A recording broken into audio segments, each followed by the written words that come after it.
In the massive, indifferent database of reality, most human deaths boil down to predictable base code: the depletion of cellular telomeres, aging; physical kinetic destruction, violence and accidents; or the invasion of a foreign virus program, disease. Human demise is usually a chaotic process, accompanied by struggles, alarms, and system errors. But in August 1966, in Rio de Janeiro, Brazil, the server of the physical world experienced a logical anomaly, a fatal bug that remains unpatched to this day. There was no chaos in this death. There was only a chilling, meticulously timed shutdown sequence. On August 20th, 1966, the weather in Niterói carried the distinct, biting chill of a Southern Hemisphere winter.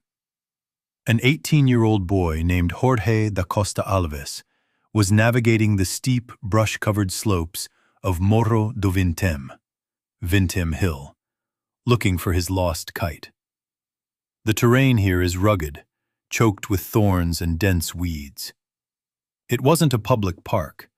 It was a physical blind spot on the city's edge. The boy never found his kite, but he did trigger a system anomaly that had been dormant for 3 days. In a small, relatively flat patch of grass near the summit, 2 male corpses lay side by side. It took the police, a coroner, and the fire department until the next morning to hack their way through the brush to the scene. When the first responders finally parted the waist-high weeds, they were hit with massive cognitive dissonance. The deceased were 32-year-old Manoel Pereira da Cruz and 34-year-old Miguel José Viana. Their social profiles? Electronic technicians from Campos dos Goitacazes, a town hundreds of miles away. In an era where radios and transistors were booming, these two were true geeks. Rationalists who spent their days dealing with circuits, soldering iron, logic gates, and invisible electromagnetic waves. Yet, at this moment, these two highly rational technicians were in a state of absolute physical irrationality. They were lying flat on their backs, perfectly parallel, with their hands resting comfortably behind their heads, as if they were sunbathing on lounge chairs in their own backyard. There was zero kinetic residue of a struggle. No trampled grass, no drag marks, no blood, no trauma. They looked like 2 precision instruments that had been calmly powered down by their operator, left to go offline in the wilderness. What truly sent a shiver down the coroner's spine was their bizarre external hardware. Despite being on a thorny, untamed hillside, both men were dressed in sharp, tailored business suits. This wasn't hiking gear. It was highly ceremonial meeting attire. Even more unsettling, they both wore brand-new waterproof raincoats over their suits. And then there was the item that cemented this case at the top of history's unsolved mysteries. Resting perfectly over both of their eyes were handmade, crudely cut masks made of thin lead sheets. To debug this anomalous shutdown event, investigators began pulling the men's activity logs for the previous 72 hours. Rewind to the morning of August 17th. Manoel and Miguel told their families they were heading to São Paulo to buy electronic components for work and to pick up a used car. They were carrying a massive amount of cash, the equivalent of about $1,000 today. At 2:30 p.m., their bus didn't arrive in São Paulo. It pulled into the Niterói bus station. The logs show they made 2 critical hardware purchases here. First, they bought the 2 waterproof raincoats at a local shop. The weather forecast called for light clouds, not a downpour. For 2 electronics techs, the insulating and waterproof nature of the coats felt less like weather protection and more like an insulating layer, or grounding, against some kind of external physical contact. Second, they bought a bottle of mineral water at a bar at the base of Vintém Hill. The bartender provided a crucial parameter in his statement. Miguel seemed incredibly anxious, obsessively checking his watch every few minutes. He was syncing with the system time. He was waiting for an absolutely precise trigger point. Shortly after, dressed in their sharp suits and carrying a plastic bag with 2 wet towels, they hiked up the treacherous Vintém hill. Next to the bodies, police found the empty water bottle, the plastic bag for the towels, and a small, spiral-bound notebook. This notebook was the source code for their deaths. Amidst messy circuit diagrams and parts lists, there were a few lines of chilling, out-of-context Portuguese instructions. 1630, estar no local determinado. 1630, be at the specified location. 18:30, ingerir cápsulas. Após efeito proteger metais, aguardar sinal mascara. 18:30, ingest capsules. After effect protect metals, wait for signal, mask. This wasn't a suicide note. Suicide notes have emotional bleed-out. They have attachments or grievances to the human world. This was a standard operating procedure, SOP. Judging by the steady handwriting, whoever wrote this code was entirely lucid. They had mapped out the process. Arrive at the summit at 16:30 for deployment. Allow a 2-hour buffer. And at exactly 18:30, execute the fatal payload, known as the capsules. To understand the sheer madness of this code, you have to look at the underlying operating systems of these 2 hosts. As the investigation deepened, police raided the victims' homes and found a mountain of literature on scientific spiritualism. In 1960s Brazil, this was a massive, hardcore underground subculture. Manoel and Miguel weren't ignorant cultists praying for a deity's blessing. They were arrogant technocrats. In their cognitive framework, things like souls, aliens, and higher dimensions weren't myths. They were simply specific frequency signals that human hardware hadn't yet managed to capture. They firmly believed that if they could build a sensitive enough receiver and tune it to the exact right frequency, human consciousness could break free from its physical limits and establish a broadband direct connection with higher dimensional civilizations, UFOs, or spirits. Months before their deaths, witnesses even reported a massive explosion in their backyard, a short-circuit accident caused by their attempt to build a high-frequency radio transmitter. Now, looking back at the physical evidence on Vintém Hill, everything clicks into a terrifying, closed-loop logic. The suits? The highest form of respect for greeting a higher dimensional entity, or the creator. The wet towels? In electrical engineering, they are commonly used to increase conductivity or serve as a makeshift physical grounding device. And the lead masks? Those were the most critical hardware firewalls in their setup. In physics, lead has a high density and is the cheapest, most effective material for blocking X-rays and gamma rays. As technicians handling electronics every day, they knew exactly how lethal radiation could be. In their notebook, the phrase, "wait for signal," aguardar sinal, revealed their endgame. They believed that after 1830, a high-dimensional energy projection, a UFO encounter, would descend upon Vintém Hill. They calculated that the light and radiation from this contact would be intense enough to instantly fry human optic nerves and the frontal lobe. So, they hand-cut those crude firewalls out of lead, attempting to block the fatal radiation while allowing their consciousness to successfully upload, or download. At exactly 1830, on August 17, 1966, as the sun dipped below the Rio de Janeiro coastline, the dark matrix of the night took over the city. Manoel and Miguel lay side by side in the weeds, like 2 fully erected antennas. The clock hit the exact threshold.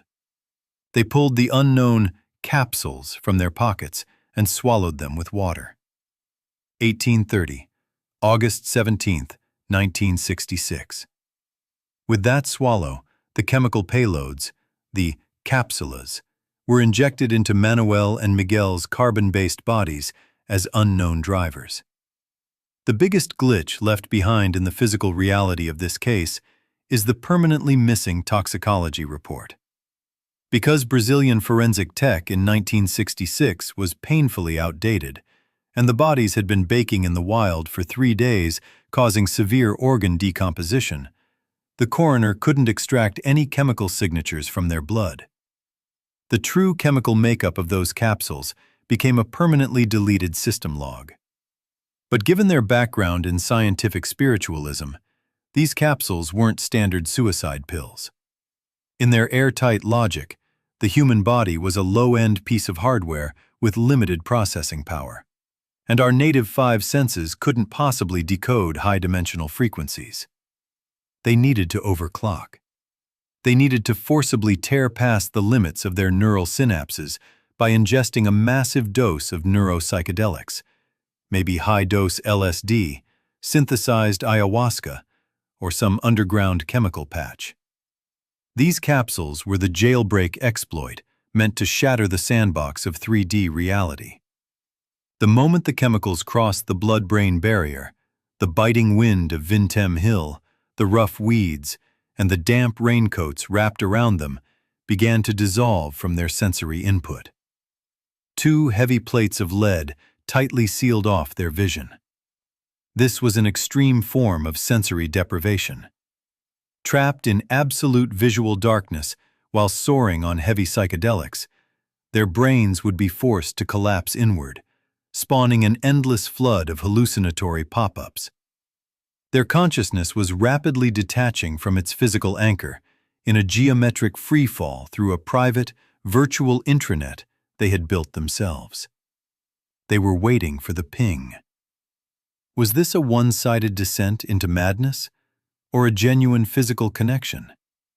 If this was just a system crash caused by a drug overdose, then the event is just a tragic delusion. But the eerie nature of history is that reality always seems to throw in spine-chilling coincidences. Or perhaps, verified parameters. On the night of August 17th, shortly after Manoel and Miguel swallowed the capsules and donned their masks on the summit, multiple independent witnesses in Niterói, including local residents, night fishermen off the coast, and entirely unrelated bystanders, reported a shocking reality overflow to the police and media. An unknown oval-shaped object emitting a fiercely intense orange light, a UFO, was seen hovering directly over Vintém Hill. It made no mechanical engine noise. It simply hung there, defying the aerodynamics of the era, projecting a beam of light onto the hill before shooting vertically up at breakneck speeds and vanishing into the night sky. If we forcefully merge these 2 independent data logs, a terrifying output emerges. The timed instructions in the notebook were right. At 1830, the signal arrived exactly at the specified node. The high-dimensional server sent a data packet to the top of Vintém Hill. And Manoel and Miguel, these 2 overclocked human receivers tripping on psychedelics, managed to align their consciousness frequency with that glowing entity at that exact second. In total darkness, through a pineal gland blown wide open by psychedelics, they sensed the massive, radiating, high-dimensional presence, exactly as they had modeled. It was an intense light, capable of annihilating human optic nerves, and the lead masks, hardware firewalls, they prepped successfully blocked the first physical wave of gamma-ray impact. But they miscalculated one fatal system parameter: the physical stress limit of their hardware. The human brain, a biological motherboard weighing barely 3 pounds, simply could not process such a massive, complex, and incompatible stream of cosmic data.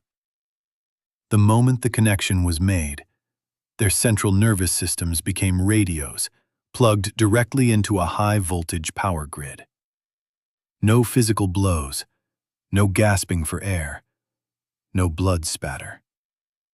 In the dead silence of the grass, the sheer volume of information fried their bioelectricity in a millisecond. Their hearts stopped, their breathing ceased, and their consciousness was either instantly extracted by the glowing entity or permanently reformatted. System completely offline. When the morning sun hit Vintém Hill again, the supernatural connection had been severed. The scene was left with 2 cold shells, hardware debris, and several reality bugs that could never be closed. The biggest logical loophole is the missing funds. Manoel and Miguel left home carrying a fortune enough to buy a car. But at the scene, police only found a few useless coins in their pockets. If this was a pure supernatural encounter, where did the money go? This introduces a third-party process, a ghost Trojan. Some theorize these naive technicians were socially engineered by a cunning cult leader or con artist. This hacker exploited their obsession with UFOs and wrote the detailed execution script, the notebook, for them. The killer told them that if they swallowed these purification capsules at the exact time, they would be worthy of boarding the saucer. And while they swallowed the poison, put on their blindfolds, and waited calmly in the dark for the aliens to arrive, the killer walked out of the brush like a ghost, casually emptied their pockets of the fortune, and faded into the night, leaving them to slowly go into cardiac arrest from the poison. This highly grounded robbery homicide theory perfectly explains the missing cash. But it fails to explain why the bodies were so incredibly peaceful. Even the most lethal toxins trigger violent muscle spasms and a biological instinct to thrash and survive when stripping away human life. Yet, in the muddy grass, there were 0 signs of struggle. They hadn't even moved the hands resting behind their heads. Even more chilling, police digging through cold case archives found that 4 years prior, in 1962, on the exact same Vintém Hill, a TV repairman named Hermes was found dead at the summit. And strapped to his face was the exact same type of handmade lead mask, intended to receive supernatural electromagnetic signals. This proved that the death download ritual on Vintém Hill was an old piece of code that had been executed before.